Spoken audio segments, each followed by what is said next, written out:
Hey, what's up, guys? It's Silly Girl Carmen. We are back with our first episode of 2024, and I'm happy to be chatting over Zoom with artist, DJ, producer, Minnie Bear. How are you doing today? I'm great. How's it going? Good. I don't know if we've never gotten to talk like directly, but I've got to know about you and I've tuned into you teaching through like Fem House and stuff. So I've been following what you do and maybe through email a few times. So good that we finally get to talk. Yeah, I'm so excited to finally meet you over Zoom. Yes. And I didn't have this written down, but as I said it, I'm like, where does the name Minnie Bear come from? That's a good question. How'd you get that name? I get asked that a lot. It's actually not, there's not like a super like in deep story response behind that, but I started this project maybe like around 2012. Hmm. It's a really long time ago. And I think it was like really at the beginning of like my producing journey, and I think I was asked to play a show, and I didn't really have an artist name yet. Mm. So I was like, I just really didn't have that much time to come up with an artist name, and I was like kind of panicking. And then I don't know, I just like I went to sleep, and I had this dream where I had a bear tattoo like on my arm, and for some reason I was like, oh, that's really cute. Ah, Just the idea of like a mini bear, and I uh-huh. actually ended up getting this like little tattoo. Cute. um but I don't know, I just like I have this like obsession with just like miniature things and like small things and things that are just like super cute. And to be Okay. honest, I kind of just like picked this name with the idea that maybe I would like change it at some point, but then it just kind of became my identity. And then, all of my friends just really started calling me Minnie or like Minnie Bear. So it kind of just like stuck. Okay, Like cool. Yeah, I 10 mean, well, years later. already like I don't even know you, but just through social media, your image, like your style, I'm like, yeah, like it's in my head. Minnie Bear image, I get it. So it ended up sticking for sure. Yeah. Okay, so my first question, well, the next question, I know you're hands-on as your own creative and a teacher with music production, which is how I learned about you. What keeps you inspired and fresh in your own sound and process of production? Like, do you feel like you're still learning as you go too, or you feel like you're at a place and you're just exploring?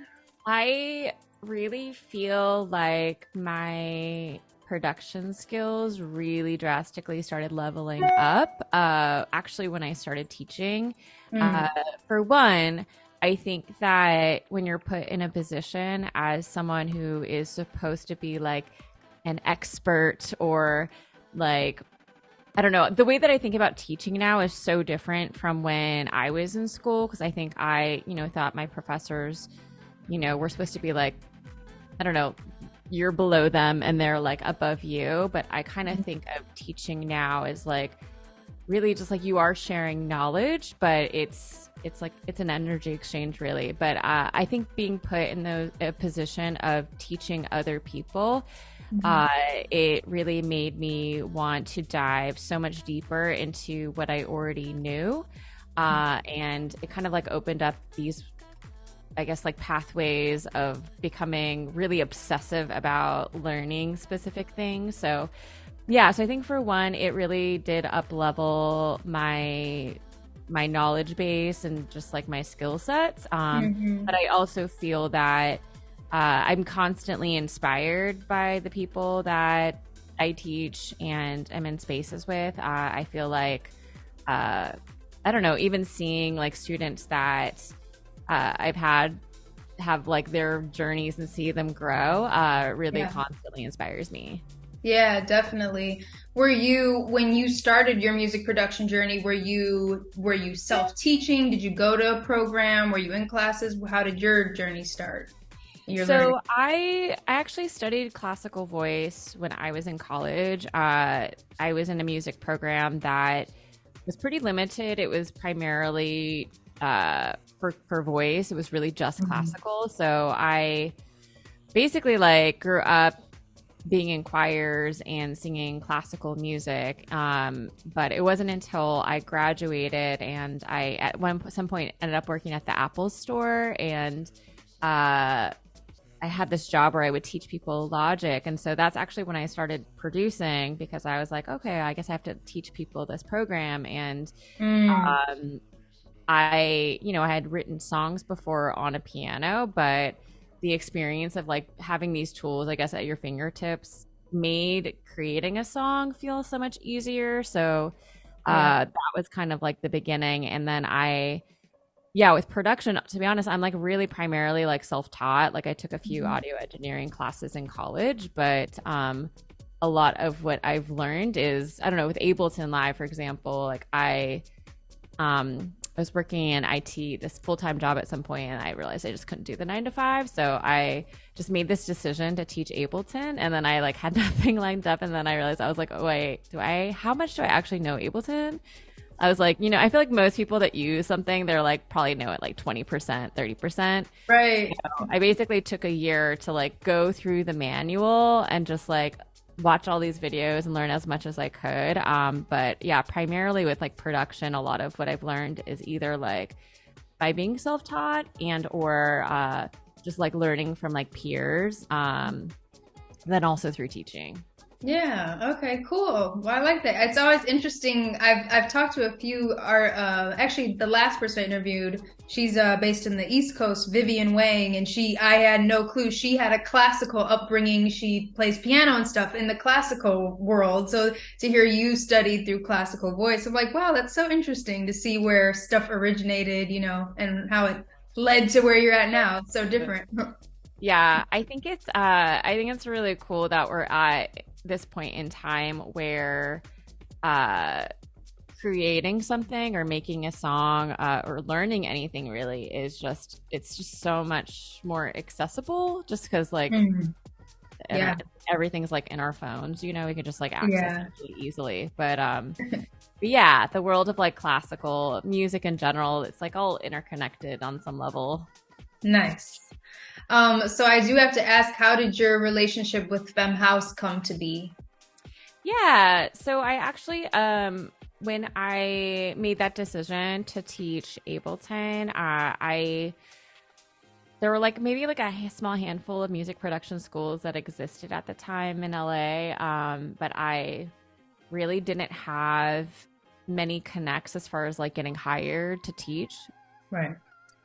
In that particular field. And so one of my first jobs was actually teaching music production at Girls Rock Camp in Ojai, which is really, really beautiful place. Nice. But randomly, so they would occasionally have people come, like these guest artists come and teach workshops. And so Mary Joppins actually and LP came. I actually met them at the same time. It was like the summer of 2018. They came to teach a DJing workshop, and cool. Around that time, like that summer, because I just had a hard time or was struggling to try to basically get hired teaching music production. I was a little bit frustrated because I feel like one of the barriers was the fact that at these schools there basically were like only men teaching, and so I just felt a lack of confidence even being able to get hired. So around that time, I was like, it just kind of made me angry and frustrated. And so I wanted to start my own production school where basically I would be creating a space that felt more inclusive, and then also just felt like a more comfortable space for people who maybe just didn't feel comfortable teaching in like predominantly like cis men spaces. But yeah, so I ended up meeting LP when she came to teach the workshop, and we were just kind of like talking, and have you met her? I haven't met her in person. Nope. Okay. She's just like one of those people that when you meet someone, they're just like, so like, you're just like, oh my God, who is this person? I love this person's energy. Right. Like, I'm just vibing off of this person. But basically I was talking about what I was wanting to do. And she was like, oh, I work for W Hotels and they have these studios and we're trying to start this thing called Femme House, where we basically would be teaching like workshops and just like one of those things where I don't know, have you ever like met someone and you're like, wait, this, I feel like something is happening. Like this Right. Like it's like right on that mark of a transition. yeah, we're meeting each other at exactly the right time. Like Yeah. mission is the same. We want to accomplish like the same things. And but yeah, basically she actually had just started going on tour, I think with Sophie Tucker. And so it was like kind of like at the beginning of when she started to get kind of busy because she was touring Yeah.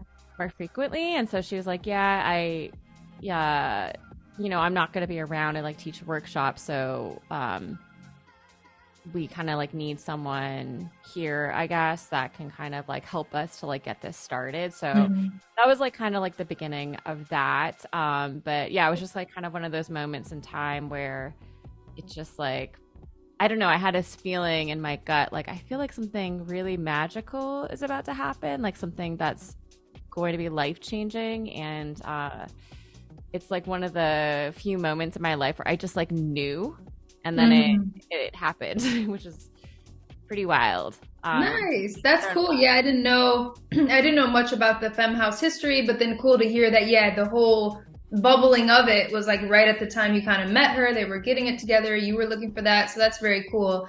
And I will say, like, that was the first, this may be 2 years ago now, that was your teaching through Femme House production workshop was the first thing that I felt was like accessible online. I was like, I'm going to check it out. But like prior to then, I was so intimidated about just even saying I'm going to sit down and start somewhere. But that after that workshop, I was like, okay, like this is tangible.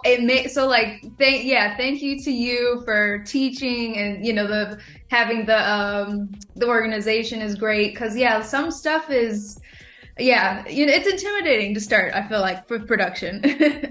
Intimidating. And I think it's really cool to see now so many organizations that have like popped up over the past few years that kind of have like a similar mission. Yeah, just because like I agree with you, like when I first started, even I think up until like I think teaching helps me to gain a lot of confidence. Right.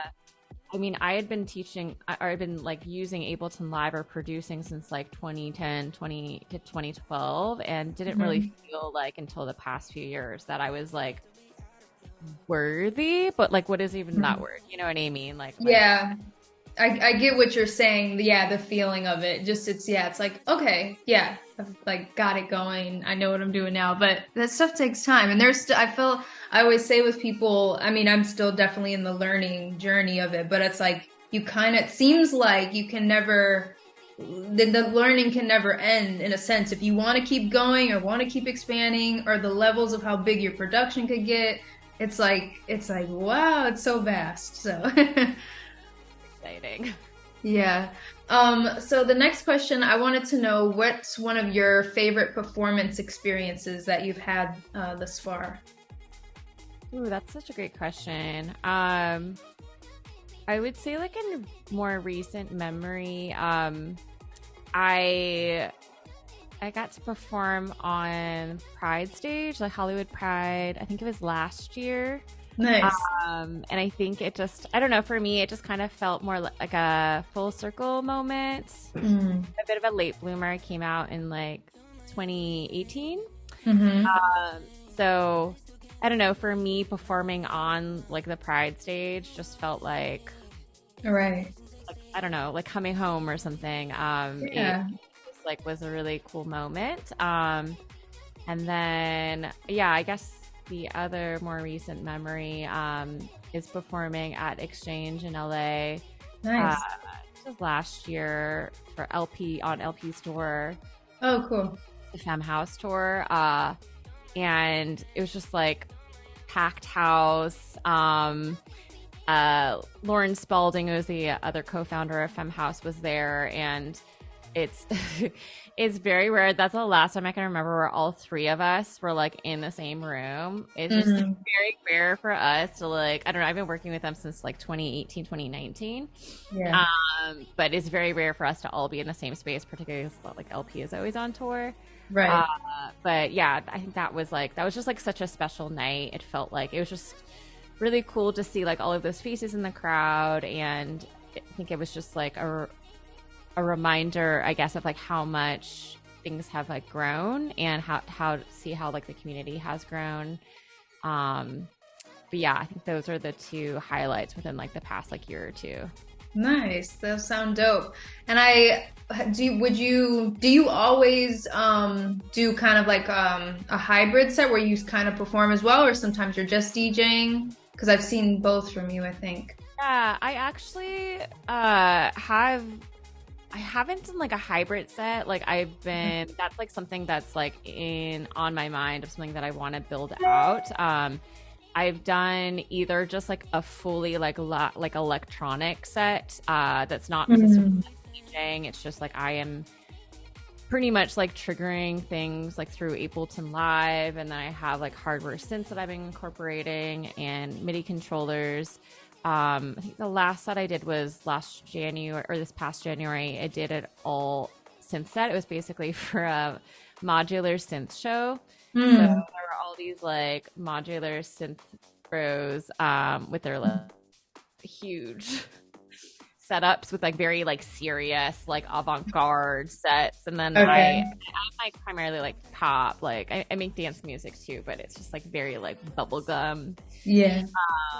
And I love that I was like somehow integrated. But yeah, and then when I DJ, I primarily just do like, yeah, bring my USB. Got you. Super easy. But yeah, I do want to do, I think when I started DJing more seriously, I think I was excited about the fact that I didn't have to bring any gear. Right.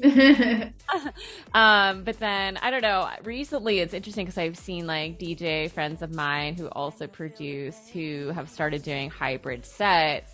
And it's kind of been inspiring to me to see how you can kind of just like integrate both worlds. Yeah, it's definitely, I feel the same way. It's on my mind for the future, but there's of course more for me to learn with the whole programming and stuff. And I feel like I'm so particular, perfectionist. I want to know the best way to make the transition of like live versus what's in the CDJs to sound so quality wise the sound. Because sometimes I've heard people jump live and it takes you out of like that clean production sound that you're hearing just through records.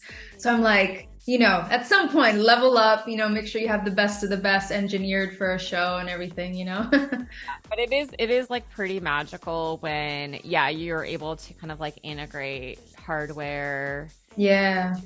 Setup and do live vocals, and it kind of just like helps to like elevate the experience because it makes it feel, not to take away from the fact that like DJing obviously is like an art on its own, but I think it's really cool when you can like integrate like other like live aspects. Yeah, definitely. Yeah, I've definitely seen some cool acts do stuff like that. So very cool. We're gonna wrap it up with one more question. If I don't know if you're a person that kind of thinks about these things ahead going into the new year, but if there is one word or a mantra or adjective that comes to mind that you want to carry into the new year, what would it be? Oof. That is a really good one. I've been thinking about this a lot because this past year has been the most chaotic and busy for me, where I haven't had a lot of time to think. I feel like I'm just like I've been constantly reacting. Right. And I've been spending, I think, probably more energy and time this past year on giving my energy to other people. Because I was teaching not only through FemHouse, but through university as well. Okay. So yeah, I think for me this year, I've been thinking this December, I've been like spending a lot of time reflecting, just like what kind of energy I want to have like going into the next year. Mhm. And yeah, one word that's like really popped up for me, I think it's just like presence, Mhm. like trying to be more intentional about like trying to slow down in small ways and being present. But I also like prioritizing just like my well-being and Yeah. art and creativity. And I think the other word that like really comes to mind that's like capital letters right now is balance. Yes, yes. I thought that's the word I was picking up you were gonna say first, but you said so. Balance, which Nice. I think a lot of people struggle with. Yeah, yeah. I definitely say that's like our society and life in general. It doesn't provide much room for balance, but like you have to like we have to all be very intentional and mindful of it to create it, you know? But yeah, I like both of those, and that's very relatable for me as well. I don't know if whatever's going on right now, but I feel same way. I probably get like that every year, reflective towards the end of the year, kind of like a little bit anxious, but I'm like, okay, hold on, it's coming to an end. Let me just reflect and set into the next, you know. So I like both of those words, and hopefully all of those things, you know, come to be for for your new year. Oh, same for you. Yes, well, that was all I wanted to chat with you about today. I'm excited to share your mix and hopefully connect with you more in the future. So, yes, thank you so much. Love that. Thank you so much. I enjoyed this chat. Yay!